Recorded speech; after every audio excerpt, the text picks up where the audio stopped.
not just black and white. There is a lot of gray in Yep. what we do. Yep. And you have to try to use good common sense, and that's when you often hear cops say, good street smarts. You know what I'm saying? That's that being able to gauge whether somebody is just out walking, Yep. or they're out walking because they're going to do a crime. Yep. You know, and some cops have that ability to sniff that out, and it comes Yep. through training and that sixth sense and that gut feeling. And Yep. it's- And there's no paint with a brush a standard way. Yep. And I think those ones, and we'll probably disagree, but I think those ones that have the good eyes, the good nose, the good intuition to know that something's about to happen still have to have the articulable suspicion of what. They can't just go, it's my gut feeling. And they have to where follow we get the held law. accountable on that, Tyler, is you have the separation of powers here. You have Yep. us, you have the judges, you have the DA. Yep. And everything we do gets scrutinized through the DA's office. Yep. If they feel there's a hole there, they're not going to do it. And then we try to do the best we can. Yep. And we do follow that playbook, but that playbook changes too. When I was a cop and started out, search instance to arrest. Anytime I arrested somebody, I could search their entire car. Mhm. That has since changed. Yep. Underage drinking, leaving a party, running, hiding, and they caught me. And he pulled his gun out, and I was running away, and said, "Stop or I'll shoot," or maybe he just said, "Stop, get on the ground." I don't remember what he said, but he had his gun out.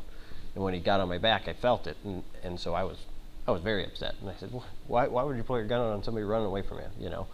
And so I was belligerent. I was mad. I was upset. And he did the best thing that I think an officer could have done. We got in the car. He apologized. He said that it was reaction.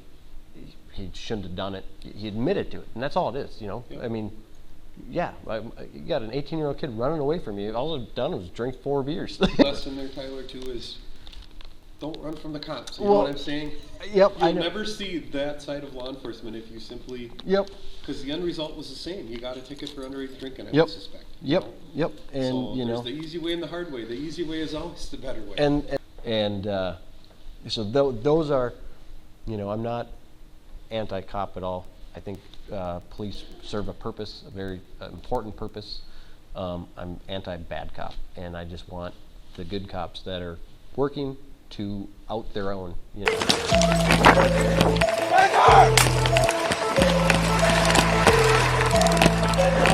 He's under arrest. For what? For trespassing and for disorderly conduct. Public property, dipshit! Not disorderly. What is wrong with you? When he's in front of the business, yelling everybody. That's not public Sign, it says speech. You want to know why? That. And he refused to give me his ID, which he's required to do. For what? So I can issue him a citation for trespassing. It's not trespassing. You know, don't cover up for them. If they're doing something wrong, keep them in line, you know. Not this blue line stuff where we all got to bear arms and hang tight, you know. It's. You know, Tyler, honestly, in a small community like this, you don't see a lot of it. You're just not going to see it. Yeah, and that's why I did There's this. not 50 cops working together at one time. Yep. And, you know, a lot of times in this county, there's 2 deputies working. Yep. Two. Yep. And One that's. in the north, one in the south, 1,000 square miles. Yep. And when I did this, that's what I said. I said, when I seen what I seen, I said, my area is not like this. I mean, I had my run-ins as a kid, you know, 18, 16, you know, all that kind of stuff. But that was just, you know, I was doing something wrong. I was, you know, underage drinking. You know, I can expect to see law enforcement. We don't have to have a full-time internal affairs Yeah. unit like big cities do. Yep. I mean, typically, and again, that's what in my paper article, you spend the money on a background and get good people, you get good results. Yep. Yep.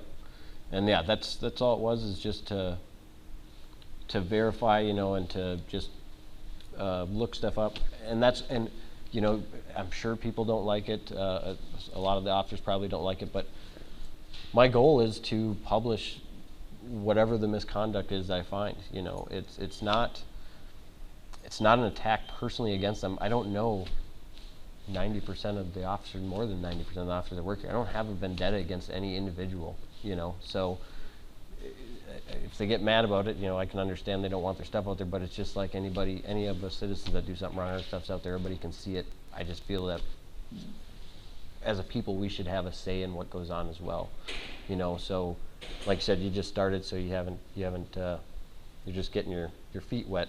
But you know, if I pull records, you know, for this next year, and one officer keeps coming up for whatever misconduct, like the repeated misconduct. I want the people to be able to see that and go, hey, didn't we hire somebody to take care of this? Like, why this shouldn't be letting this happen more and more and more. You know what I mean? And that's what it is. I don't want it just to be solely on yours or the department's discretion on the punishment or And when you say misconduct, a lot of the things you're referring to are not misconduct. Okay. As far as like what? A complaint on a deputy's driving. Yeah. Things like that. That's not a misconduct in office per se. You know, So that's where I would have to disagree, just in the sense that if one officer had, hey, he sped by me, I was going 60, and he sped by me, he must have been going at least 80. And then a month goes by, and then somebody else says it. And I mean, to me, I would think that is misconduct, because it's a repeated thing. Either it's all these different citizens are lying. If somebody was passing you going 80, it might be that it's your missing kid. Or it might, you know what I'm saying? There's justification, and we're not always required to run with our lights and sirens if we're going to exceed. We are statutory exempted from some of that. If it's gonna, like, I don't pull up to a bank robbery with my lights and siren going because that says come shoot me. I'm responding. You know what I'm saying? So, I can honestly tell you that typically here we do pretty well with holding people accountable. Following the rules and procedures. Yep. There's not these egregious mishandling of officer discipline. In fact, we don't have a lot of issues of officer discipline, and a lot of times when somebody wants to complain that a cop just cut me off or ran, but it might be something as simple as I see the guy and I say, hey, I had a complaint, you were texting and driving, or I had a complaint this. Be cognizant of what you're doing. It's ultimately your safety that's concerned, and that's just a hypothetical example.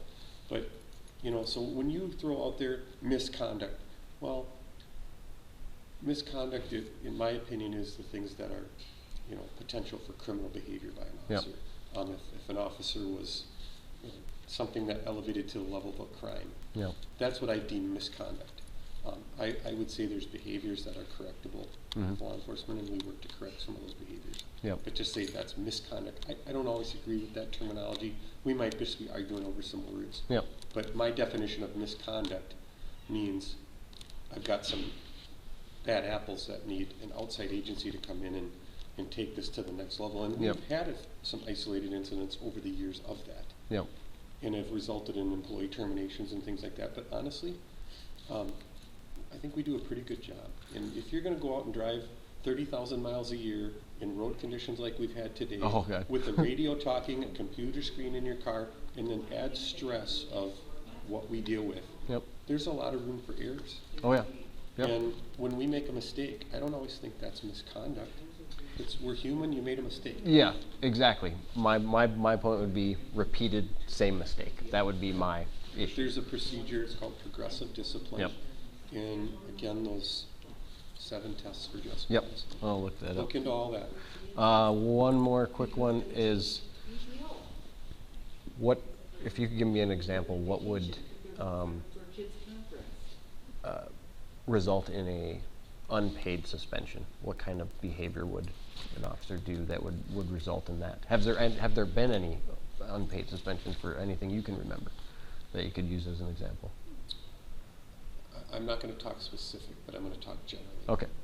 You'll oftentimes hear a news story.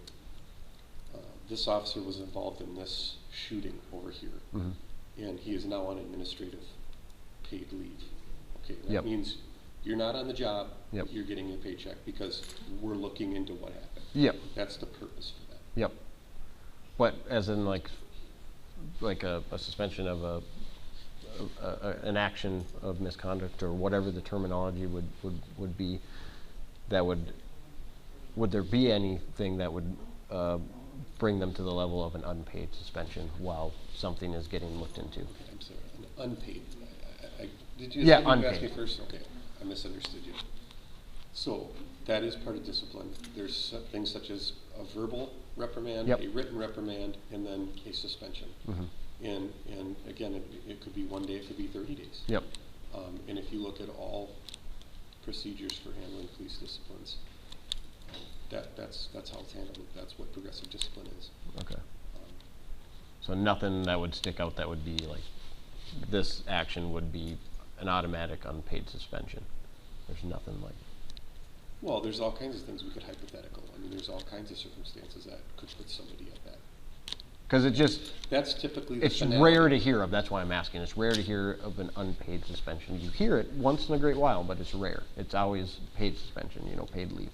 No. And again, I would say this. Employee records and employee disciplines are very guarded for legal reasons. Yep.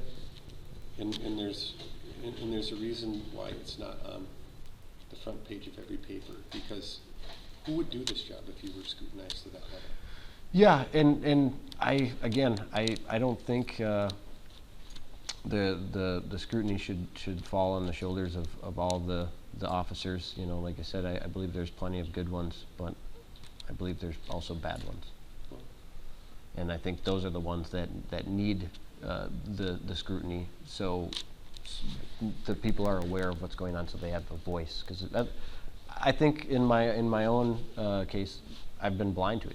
Hear no evil, see no evil. If I don't hear about, not see anything, I don't think there's anything going on. Again, typically, if someone would raise an issue about an officer, there's dialogue with that person, Yep. and then it's addressed, and there's dialogue back with that person, and it's handled. Mm-hmm. And it isn't for public record. It isn't a we're going to smear this guy's name because maybe for 20 years this guy's been a grade A guy, but he had one bad day. I'm sure you're going to blame your incident on, I had a bad night. Yep. Everybody can have a bad night. Yep.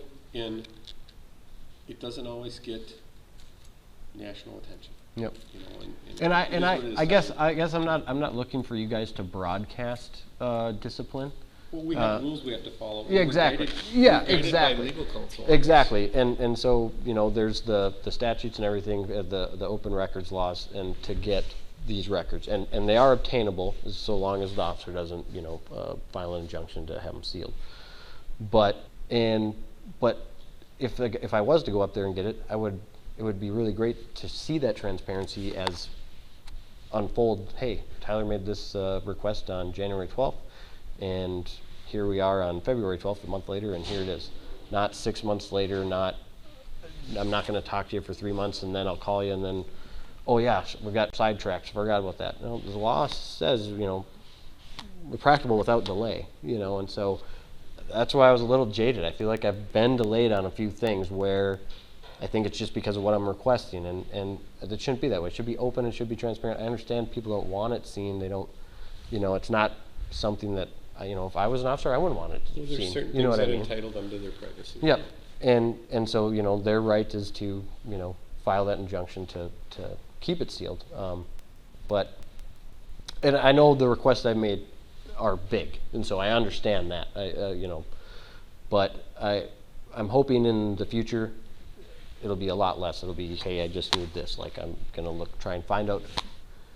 I would hope I can find out who the people were. Like you said, they probably don't work here anymore, but I'd still like to know who they were, what their names were.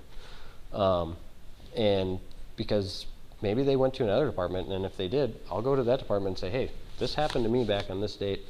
I just want you to know this is what happened with it. This was, Right. all I want is an apology and for him to admit that he did wrong. Because that was, like I told my lawyer when we went to court, I said they upped the charges against me, and that's what really made me mad, is to make me take a plea, which I wasn't fighting the DUI at all. And anyways, I admitted to it as soon as he got to the window. I said, I'm drunk, take me to jail. I get it. I know what I'm doing. It's wrong. But since he did what he did, I'm sure he was a little fearful. So he added on the charge that I threatened to kill his family. I don't know exactly how he put it, his wife, his kids, I never said anything. I said a lot of bad things. I never said I was going to kill anybody.